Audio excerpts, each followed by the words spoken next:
കൊണ്ടാണ്, അവളാരുടെ പെണ്ണാണ്. ഒടിമീശ മുളയ്ക്കണ കാലം, ഇടനെഞ്ചിൽ ബാൻഡടി മേളം.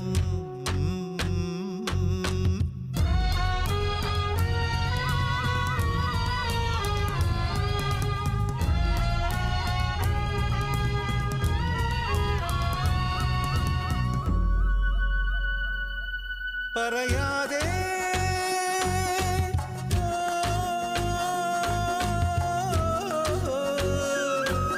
ഒരു വാക്കുപോലുമേ പറയാതെ, അകലങ്ങൾ മായാതെ, ഇഷ്ടങ്ങൾ പകരാതെ, അവളെങ്ങോ മാഞ്ഞതിലിങ്ങനെ വേദന എന്താണ്? ആ പുണ്യ മനസ്സിൽ ഒളിച്ചു കിടന്നത് ആരുടെ പേരാണ്? അതിനുത്തരമെന്താണ്? ഒടിമീശ മുളയ്ക്കണ കാലം, ഇടനെഞ്ചിൽ ബാൻഡടി മേളം. പെരുന്നാളിന് പള്ളിയിലെത്തിയതെന്ത് കൊതിച്ച